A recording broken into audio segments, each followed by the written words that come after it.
Hey everybody, today's an interesting podcast. It's actually not a business owner, it's the wife of a business owner. I met these people at volleyball here in Wilmington, and I had a really good conversation with Dora, who you're going to see today. She is absolutely so well spoken. She's one of the nicest people I've ever met, and she's a business analyst. So watch today and get some information. Talk soon.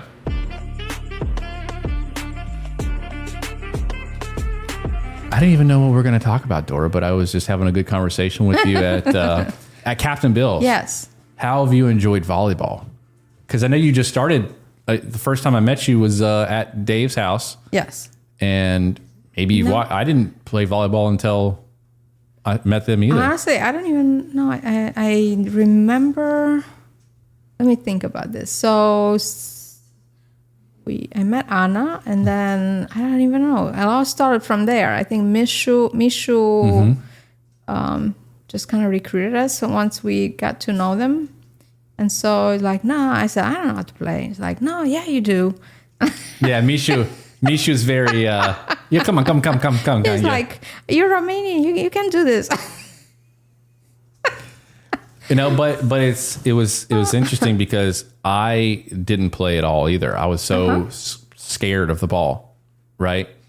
But everybody in that group is very, what's the word?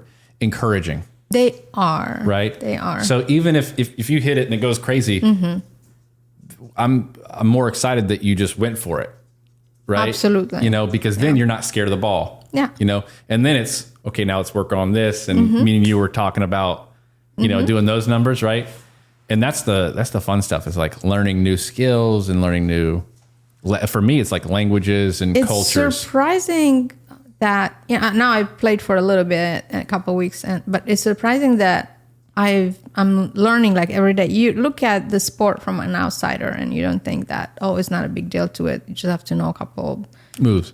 That's it. But it's not. It's not. It's how fast the ball is coming at you. Do you have to do this? Do you have to adjust here? Or is it 1? Is it 2? Is it 3? Are you setting for somebody? You're trying to go up with it. You're trying to go over. Yes. There's so many thoughts that happen in real time that you have to be prepared for. And then you have to, it seems like the ball, I think the most challenging piece in this game is to plan on the direction in which you're gonna hit. Yeah. Considering the speed the ball comes at you. Yeah. So you just have to start planning really quick. Yeah, it's just in real time. In your mind. And so the first part of the game is not being scared of the ball. True. Is realizing that even if it does hit your back to this, it's just it's a softball, right? Yep. Then it's, okay, now I have to at least put it toward the other side, right? So now you're here and you're trying to, and then I was trying to show you, like, picture this as a 2x4, right? And if you wanted to go up, you would here. If you wanted to go that way, you'd go here. And so then it became or this, sideways. And then it's just a fun game. It is. And it becomes challenging then, because then once you realize, I can actually hit it and I have power to direct it to make it go whatever you want to go, then you think, okay, what can I do next? Right. But when we were talking at Captain Bill's, me and you were having a very interesting conversation. I said, would you ever want to be on a podcast? And you're like, sure. I don't care. And you asked me what the podcast was about. And, I understood what the podcast was about, but really I had to think about it when I was with you that day. And it was, I wanted to make sure that I understood the mindset of a business owner. What makes them wake up before everybody else and stay up late and do these extra things. Well, just to put it out there, I'm not a business owner. I'm in business. No, yeah. I analyze business. Yeah. I opened the business for Savy, but so I would say, do I know how to run a business? I do. Yeah. Well, that's why I was interested in talking to you, because I knew that you weren't the business owner, but I knew you're an analyst and you understood it from a different perspective. Different perspective. Right. And I'm very interested in different perspectives of business. what's the common struggles that you see a business go through starting out the first 2 years? Let me talk for a moment, because there's so many different perspectives that you can address this question from. But coming from a perspective of a foreigner, it is, I think, it's not even gaining trust of the customers. It's changing the mindset, the expectations of the customers. Because I've noticed here in this very fast society, there is a tendency to do fast, and somehow quality got compromised along the way. And so when somebody like Savy comes from a different country, they're a tradesman by profession, and he's by himself. He's a one-man company operation. He wants to do what he does it because he likes to do what he does, not solely for money. Money is important, but then it happened several times that he went to a person's house and the customer asked him, well, I want to do this, change the door, for example. And then Savy say, well, you don't need to spend that kind of money to change the door. You just need to change a little part of it, pieces, or you just need to paint it, or you just need to change. And so they're like mouth open that this guy is actually not trying to rip them off. He's giving them good knowledge, saving right? them money along the way. So I think it's trying to change the customer's mindset to where you're there to get something to them, not take something from them. Exactly. There you go. And I do it and it should be that way in business. Yeah. It's not just, how am I going to, you see a person in dollar sign, and it's correct. Like, how much is this person worth? That is so wrong. Yeah. And without sales, and this is from the insurance side, right? And I keep saying this, it's like these big companies, these huge insurance companies, they have all these managers and leaders and blah, blah, blah. And it's like, sometimes they're so far removed from the client. They are buying the policy. They are. Right. And I'm going, I would rather kind of just go back in the field. So I left my previous position and started my own insurance operation. And the first thing I did was go out and talk to a senior citizen about their funerals. Weird thing to talk about, right? No. But it's supposed to be talked about. But the person that I would talk to realized that I was there to get something to them and not take something from them. And it made the sales dramatically easier. Of course. Does it make sense? When they understand that you think of them as a person, you put humanity back into the business. Correct. I think that makes a huge difference. But then again, this is a challenge because people are already disposition to think a certain way in this society. What do you think's changed over the society over the why do you think that is? I'm sorry to say it, but I think it's greed. Mm-hmm. And how can I make more money faster? And so the more we move forward, the faster the process it gets. It seems like can't catch up. Let me move, let me do. And we're losing details. Yeah, we're losing the sight of building something of significance value. And the care in what we do. And why are we doing what we're doing? And why exactly. Because there's a due process. It takes there's no cutting corners. It has for you to do something, it's, A, B, C, D. These are the steps. It has to take a set amount of time. I don't care how fast you are and what you do. There has to be always a minimum amount of time that you need to complete that A, B, C, D. And you can do it faster, but then you're going to cut corner and you're not going to complete every single step. It's like, you don't put all the screws in the desk that you just put together and 3 months fall apart. Right. Yeah. I mean, if you skip steps, you're going to have problems down the road. How long, as a business analyst, how long do you think it takes a business to get up and rolling? you know, I know it's weird because each business is different. It's different. It's different. But I say it takes about a good year to establish for yourself to really feel. And I kind of feel that myself. I mean, transparently, you know, I started 2 businesses in the span of 6 months, right? I started my marketing business, which is this thing, right? And then I did my insurance business.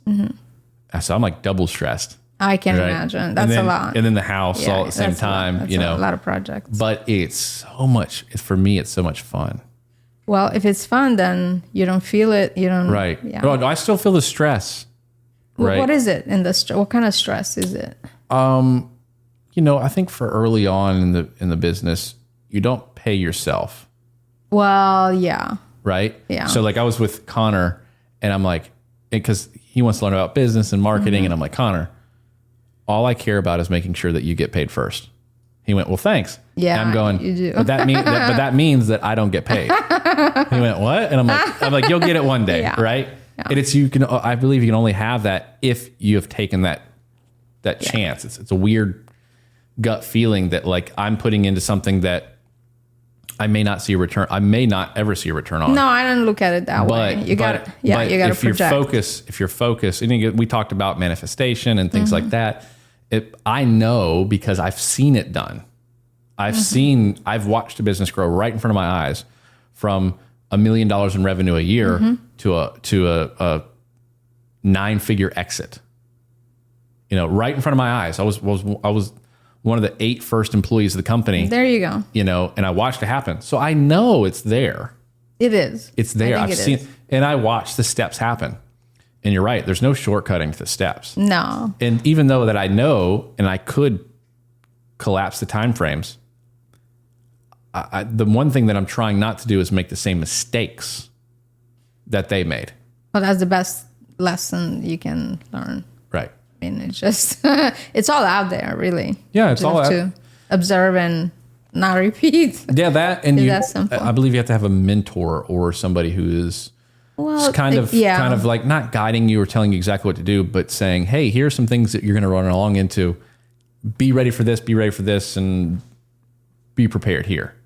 And if you have someone like that in your life, and we were talking about, you know, at some point in your life, you realize that your parents were right the whole time. They're trying to give you nuggets of knowledge your entire life. And it wasn't until you turned a certain age and you went, man, my mom was right. My knee doesn't feel the same as when I was a kid, you know? Yeah. You know, when you're 16 and you're doing these backflips and all this stuff, and your mom's like, better watch out, kid. And you're like, whatever, you know, but now that I'm 34, it's hitting you. I'm hitting me. What? 34? Come on. Well, but it's different than when I was Connor's age. When I was Connor's age and I was working out, I was 22 years old, and my mentor was like, he was 67. He's like, I can't recover like you do.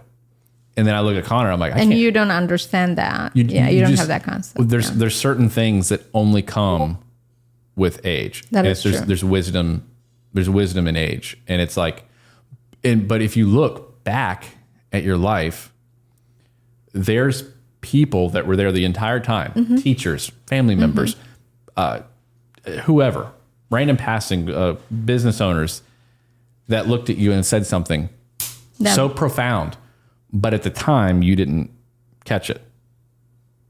But you have to go back. I like to try to go back in my memories and go back to some of those teachers that I remember who were saying these certain things to me, and I can always go back and be like, they were right. We were talking about my 3rd grade teacher and my 6th grade teacher, and some of the things they said to me that was just like profound. Like my 3rd grade teacher told me one time, she said, can you teach Connor how to do the multiplication?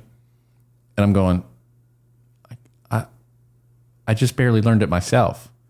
And she said, but to teach is to know. Interesting. At the time, I was like, what? But she's basically saying if you can teach something, you know it at a different level than everybody else because you're able to explain it. Explain it. Right? True. And so she was saying, you already know the information because she was saying I was good at math. You just have to learn how to explain it to be really good at it. Well, in Romania, it says, and it has to do, now it kind of makes me think about what you just said, because there is a there's a saying that says repetition is the mother of learning. But to me, I would take even a step further, saying that repetition out loud, because that way, I don't know about you, but for me, it works best. For me to learn, it works best if I read it and then I say it out loud. Yes, I think for me, it's as quick as I can read it and then talk to somebody else about it. Talk about it. Yes, that. Hey, I read this. What do you think? That. Because that person that is better. Even. They may know, they may have already read what I read, and they're further studying. So it verifies what challenging what you just said. Exactly.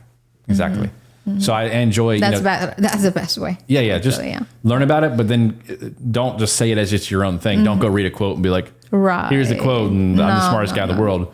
But hey, I read this book and it said this. What do you think about that? Right. And dialogue, and then someone might challenge what you're saying, and you're like, I didn't think about it that way. And so I like that. You go back and you study again, and you come back to that person and say, hey, here's what I found now. But by doing that, you're both learning.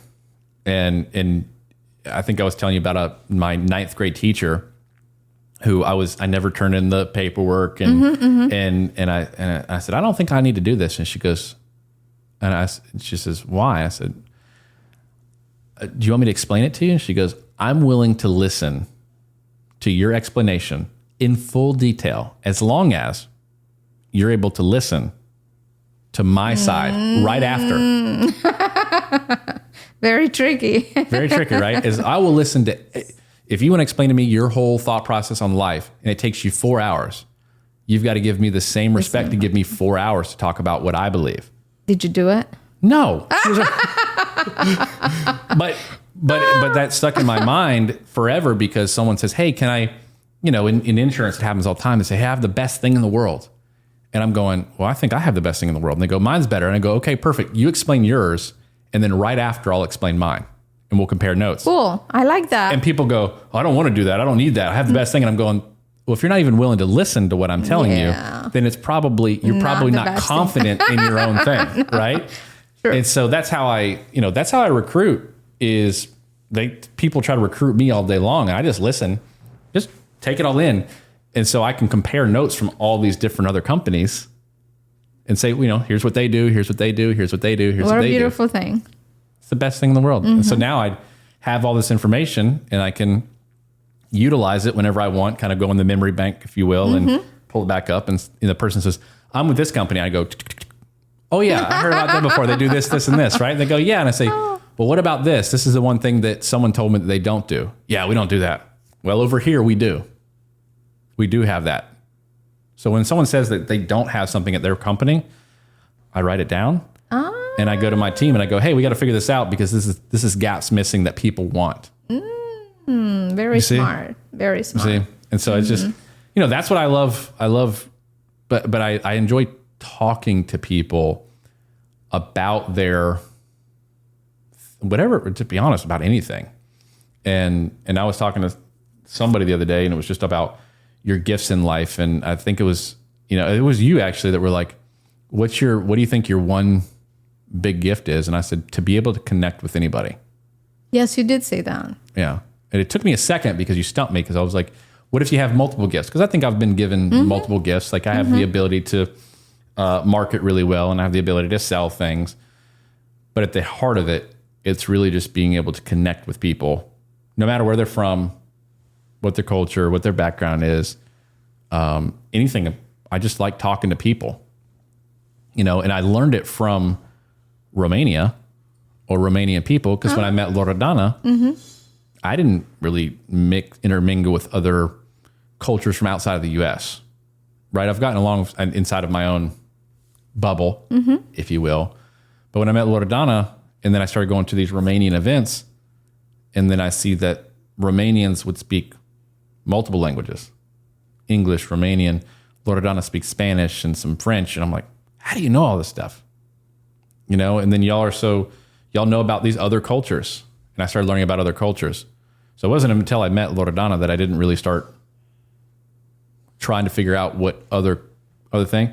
But once you understand other people's cultures, you then can connect with them. It opens up a whole new world. You got it. Whole new world. You realize how much more there's out there.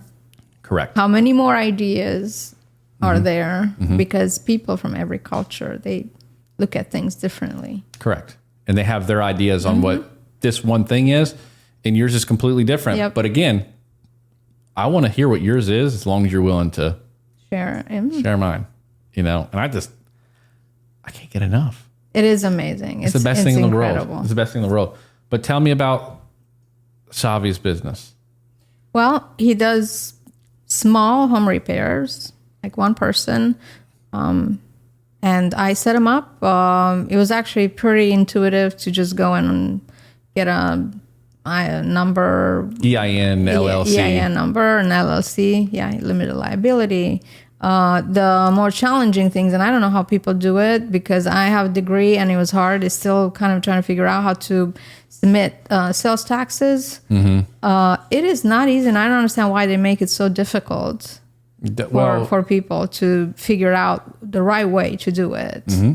I don't know. Yeah, they made it incredibly tough, but there's a lot of online stuff that you can go to, like the Department of Revenue for North Carolina will actually teach you. They have seminars, but the terms that they use are very. It's very dry, and I don't see for simple people and non-native speakers how they can understand that and navigate.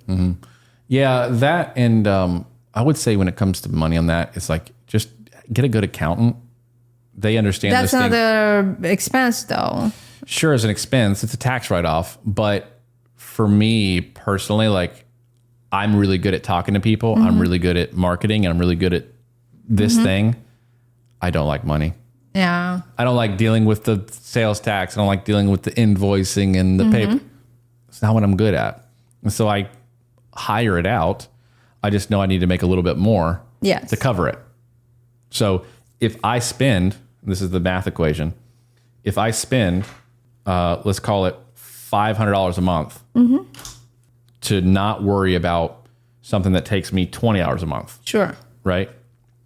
That means, what is that time? It's like $100 an hour. What wasn't 500 divided by 200, Connor? What is it? 500 divided by 200. Divided by 20. 5, 15. 25 hours. Yeah. 25 hours of work a month that I don't have to worry about. My time is worth $500 an hour. That's because you can organize your time and plan your time to be productive and make money. Correct. But for somebody who depends on customers reaching out whenever they need, they have a need to fix something or repair something, it's a cost that you don't want to necessarily put it out there. Yeah, so why not, for Savy, be like, this is the idea that I was kind of giving them, is like when a client calls in, they want something done, right? And then he helps, right? He could go, hey, why don't you have me as your on-call handyman? Great idea. And for that, it's going to cost you $50 a month. Okay, I get it. You see? We're doing like gym membership now. No. But it's going to cost $50 a month. And then those clients, when they call, they get priority list to Savy. Great idea. And it could be, hey, I don't need you to come over, Savy. I just need to know how to, I want to do something myself. And he goes, I love Savy. He would love to do that. Yeah. And he goes, wow. I love Savy. He's my favorite person. But just here's how you do it. Go to Lowe's, do this thing. And if you need help, call me again. And eventually what would happen is the people would call him and go, Savy, I got stuck. And go, okay. And he'll book the time and he'll go out there. And then the person's like, hey, and then he's like, hey, this is my rate per hour to help.